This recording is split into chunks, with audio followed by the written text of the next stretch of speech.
এটা একটা recovery unit. তাহলে রিকভারি ইউনিটের কাজ কি না, রেফ্রিজারেন্টকে রিকভারি করার জন্য, ঠিক আছে।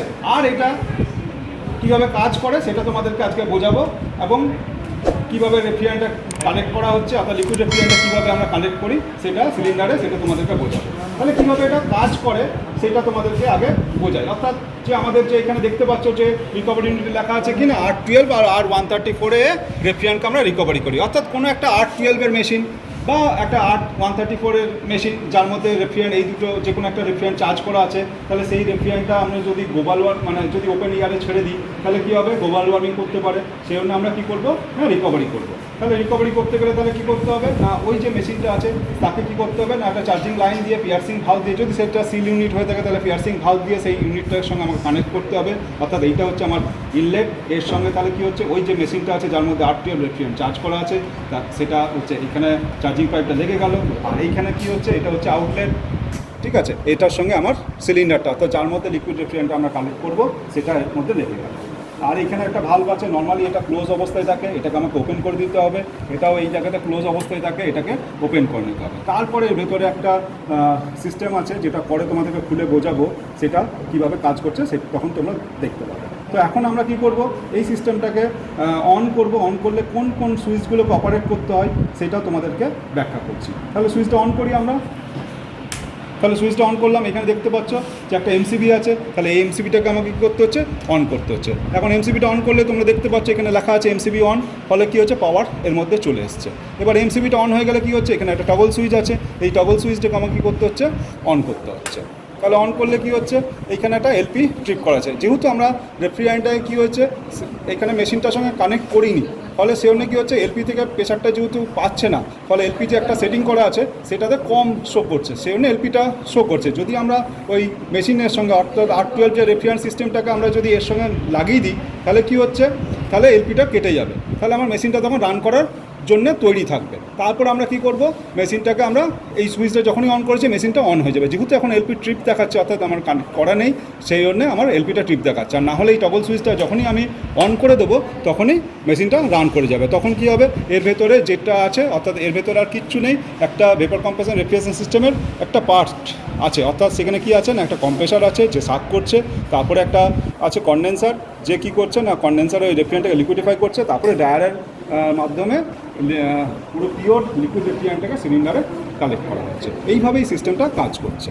এইবার তাহলে তোমাদেরকে দেখাচ্ছি, আমরা এবার পুরো মেশিনটাকে আমরা খুলে নিয়েছি রিকভারি ইউনিটটাকে। রিকভারি ইউনিটের কাজ কি, আগেই বলেছি যে রেফ্রিজারেন্টকে রিকভারি করা। অর্থাৎ কোনো একটা মেশিনে হয়তো কম্প্রেসার খারাপ হয়ে গেছে বা কিছু একটা প্রবলেম হয়েছে, রেফ্রিজারেন্টটা সিস্টেমে থেকে গেছে, যেই রেফ্রিজারেন্টটা হচ্ছে আমাদের গ্লোবাল ওয়ার্মিং করে বা বেশি পরিমাণে রেফ্রিজারেন্ট আছে যেটাকে আমরা কালেক্ট করব, সেই জন্য আমরা এই রিকভারি ইউনিটটাকে ইউজ করে থাকি। তাহলে আমরা বলেছি যে এটা হচ্ছে ইনলেট, এটা হচ্ছে আউটলেট। অর্থাৎ এইটার মধ্যে দিয়ে আমরা সিলিন্ডারে কালেক্ট করবো, অর্থাৎ যেটা রিকভারি করলাম সেটা আমরা সিলিন্ডারে কালেক্ট করবো। আর এইটা হচ্ছে এই পোর্টটা কি আছে না, এটা ইনলেট, অর্থাৎ যেই থেকে আমরা রেফ্রিজারেন্টকে রিকভারি করবো, তাহলে সেই মেশিনের থেকে এইখানে আমার কানেক্ট হবে।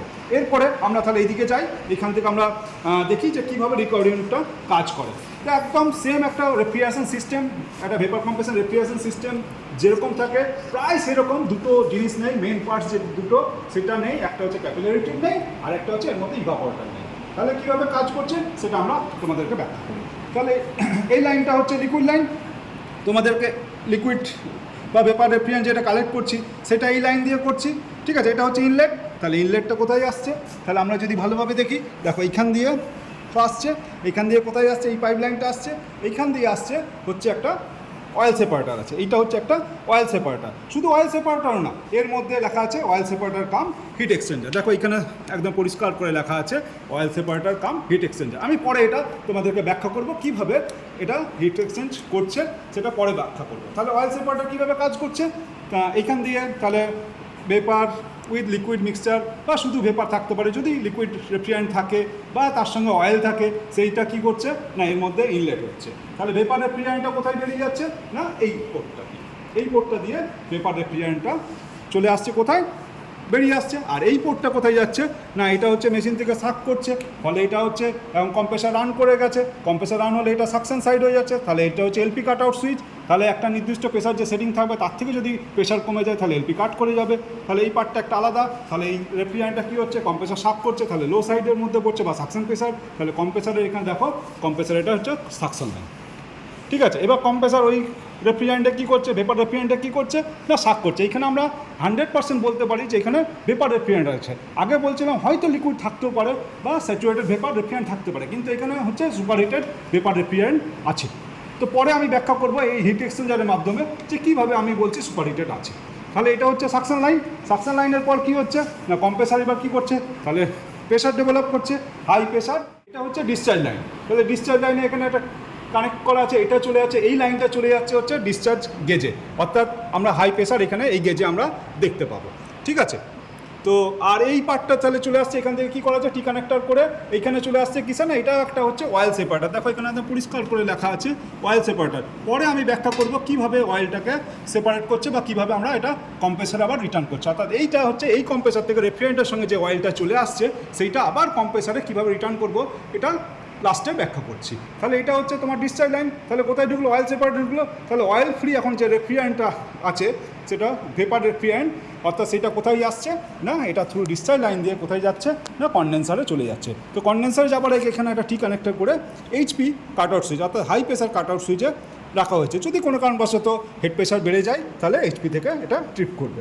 তো এটা দিয়ে আমার তাহলে কী হচ্ছে হাই প্রেশারে চলে আসছে। তো এইখানে আবার তোমরা দেখো এখানে আবার আগের মতন চলে এসছে কোথায় না হিট এক্সচেঞ্জারে চলে এসছে। তাহলে এইখান থেকে কী করছে, ওই যে বলেছিলাম আগে যে ভেপার রেফ্রিজারেন্ট পরিবর্তে হয়তো স্যাচুরেটেড ভেপার রেফ্রিজারেন্ট আছে বা লিকুইড রেফ্রিজারেন্ট যদি থাকে, তাহলে কনডেন্সারের সংস্পর্শে এসে অর্থাৎ ডিসচার্জ প্রেশারের সংস্পর্শে এসে, এটা তো high pressure high temperature super heated vapour, তার সংস্পর্শে এসে কী হচ্ছে যে সাকশন লাইনে যে রেফ্রিজারেন্টটা হয়তো লিকুইড রেফ্রিজারেন্ট ছিল সেটাও তাহলে সুপার হিটেড ভেপার হয়ে কম্প্রেসারে ঢুকে যাচ্ছিলো সাকশন, আর কিছুটা টেম্পারেচার লস করে সেই রেফ্রিজারেন্টটা কী হচ্ছে সুপার হিটেড রেফ্রিজারেন্টটা কোথায় আসছে না এই লাইন দিয়ে কোথায় চলে আসছে না কনডেন্সারে চলে আসছে। এখানে হচ্ছে ফোর্স ড্রপ একটা কনডেন্সার আছে, pins and tube type force drop একটা কনডেন্সার আছে, এখানে ফ্যান আছে দেখতেই পাচ্ছ। তাহলে কনডেন্সারে কী হচ্ছে কনডেন্সেশন হচ্ছে অর্থাৎ লিকুইডিফিকেশন হচ্ছে রেফ্রিজারেন্টটা, অর্থাৎ লিকুইড অবস্থায় রেফ্রিজারেন্টটা কনডেন্সার থেকে এই লাইন দিয়ে বেরোচ্ছে। এবার সেই লিকুইড রেফ্রিজারেন্টটা কোথায় না ড্রায়ারের মাধ্যমে পাস করছে। ড্রায়ারের কাজ তোমরা নিশ্চয়ই জানো, ড্রায়ারের কাজ কি না ময়েশ্চারকে রিমুভ করা, অর্থাৎ ময়েশ্চার ফ্রি রেফ্রিজারেন্টটা কী হচ্ছে এইখান দিয়ে আবার কোথায় চলে আসছে না এই পোর্টে চলে আসছে। তাহলে liquid refrigerant moisture free liquid refrigerant এটা আমার সঙ্গে সিলিন্ডারের কানেক্ট থাকছে। এইভাবে তাহলে আমরা কী করছি লিকুইড রেফ্রিজারেন্টটাকে আমরা সিলিন্ডারে কালেক্ট করছি, অর্থাৎ রেফ্রিজারেটরের যে রেফ্রিজারেন্টটা ছিল অর্থাৎ যেই মেশিনটাকে আমরা রিকভারি করলাম রেফ্রিজারেন্ট সেটা আমার এখন চলে এলো কোথায় না এই সিলিন্ডারের মধ্যে চলে এলো। হ্যাঁ, তাহলে তোমরা দেখতেই পারলে যে কীভাবে অয়েলটা আমরা রেফ্রিজারেন্টটাকে কীভাবে লিকুইড রেফ্রিজারেন্টে কালেক্ট করি সেটা আশা করছি তোমরা বুঝতে পেরেছো। এইবার হচ্ছে এই যে তোমরা অয়েল সেপারটা দেখতে পাচ্ছ, বলেছিলাম পরে বলবো তোমাদেরকে কীভাবে অয়েলটা আবার কম্প্রেসার রিটার্ন করি, অর্থাৎ এটা হচ্ছে ডিসচার্জ লাইন। তাহলে এখানে কী হচ্ছিলো রেফ্রিজারেন্টের সঙ্গে সুপার হিটেড ভেপার রেফ্রিজারেন্টের সঙ্গে কিছু অয়েল কী হচ্ছে না এই অয়েল সেপারেটারে চলে এসেছিলো। ভেপার রেফ্রিজারেন্ট কোথায় এটা ডিসচার্জ লাইন দিয়ে বেরিয়ে গেছিলো। এবার তাহলে এটা অয়েল সেপারেটার, তাহলে অয়েলটা কোথায় আসছে তলাতে পড়ে গেছে, যেহেতু লিকুইড অবস্থায় আছে সেই অয়েলটা কী হচ্ছে না এই পাইপটা হচ্ছে একদম তলা পর্যন্ত আছে। তাহলে এই পাইপটা দিয়ে কী হচ্ছে না কম্প্রেসারের লো সাইড অর্থাৎ সাকশন সাইডের সঙ্গে কানেক্ট করা হচ্ছে। ঠিক আছে, সেটা আবার চার্জিং লাইন, অর্থাৎ এটা দেখতেই পাচ্ছ ডোমেস্টিক একটা রেসিপোর্টিং কম্প্রেসার আছে, সেটা কী হচ্ছে না ওর তিনটা লাইন থাকে, একটা হচ্ছে ডিসচার্জ লাইন, একটা সাকশন লাইন, একটা চার্জিং লাইন। তো চার্জিং লাইনের সঙ্গে কানেক্ট করা আছে। তাহলে এইটা হচ্ছে কি না এই অয়েলটা কী হচ্ছে তাহলে কম্প্রেসার এই লাইনটা তাহলে আসছে অয়েল সেপারেটার থেকে আসছে, এই লাইনটা এসে এখানে আসছে, এখানে একটা ভালভ আছে, নর্মালি অবস্থাতে এই ভালভটা বন্ধ থাকে, অর্থাৎ যখন অয়েলটা কালেক্ট করব কম্প্রেসারে পাঠাবো তখন এই লাইনটা আমি কি করব এইটাকে আমি কি করব অন করে দেবো এরকমভাবে, না হলে এইটা অফই অবস্থাতেই থাকবে। তাহলে এটা অন ধরো করে দিয়েছি, অন করার পর তাহলে অয়েলটা কোথায় আসছে এই দিক দিয়ে আসছে, এই দিক দিয়ে এসে শুরু কোথায় চলে যাচ্ছে না তোমরা দেখতে পাচ্ছ এটা হচ্ছে কম্প্রেসারের সাকশন সাইড ও লো সাইড অর্থাৎ চার্জিং লাইন। চার্জিং লাইনটা নর্মালি কী হয় লো সাইডের মধ্যেই পড়ে, তাহলে অয়েলটা কী হচ্ছে এখানে আবার কম্প্রেসারের ক্র্যাঙ্কেসে জমা হচ্ছে। আর এই একটা এক্সট্রা লাইন এখানে টি কানেক্টর করে জোড়া হয়েছে, এটা হচ্ছে লো প্রেশার যে গেজ আছে আমার সেটার সঙ্গে এটা কানেক্ট করা আছে। তাহলে এইভাবে কি হচ্ছে অয়েলটা আবার এই আমার ওই যে অয়েল সেপারেটর অয়েলটা জমেছিল সেটা আবার আমরা কি করলাম অয়েলটা কম্প্রেসারে। তোমরা দেখতে পাচ্ছ যে এই রিকভারি ইউনিটের অনেক পাইপলাইন আছে, ফলে তোমাদের হয়তো বোঝার ক্ষেত্রে অসুবিধা হতে পারে। তো আমরা একটা ডায়াগ্রাম করেছি, এই ডায়াগ্রামটা যদি তোমরা খুব ভালোভাবে লক্ষ্য করো তাহলে তোমরা আরও ভালো রিকভারি ইউনিটটা কীভাবে কাজ করছে সেটা বুঝতে পারবে। দেখতে পাচ্ছ যে oil separator cup hit exchanger কাজ তো কীভাবে হয় সেটা আগেই বলে ফেলেছি। এবার অয়েল সেপারেটর কীভাবে কাজ করছে সেটা তোমাদেরকে ব্যাখ্যা করছি। না, যখন আমরা ওই যে মেশিনটা থেকে আমরা রেফ্রিজারেন্টটাকে রিকভারি করছি তার সঙ্গে কী হচ্ছে রেফ্রিজারেন্টের সঙ্গে অয়েলও কিছুটা এর মধ্যে জমা হচ্ছিল। সেই অয়েলটা কী হচ্ছিলো নিচে জমে থাকছিল। সেই অয়েলটা আমরা যখন লিকুইড রেফ্রিজারেন্ট রিকভারি সিলিন্ডারে করে ফেললাম, তারপরে এবার কী করতে হবে না, এই যে অয়েলটা ছিল সেটা অয়েলটাকে ড্রেন করতে হবে, কারণ এই অয়েলটা আমাদের কোনো কাজের না। যখন যখন রিকভারি হয়ে যাবে তখন মেশিনটাকে বন্ধ করে নেবো, তারপরে এই ডেড ক্যাপটাকে আমরা ওপেন করবো, নিয়ে এইখান দিয়ে আমরা কী করবো অয়েলটাকে ড্রেন করে দেবো।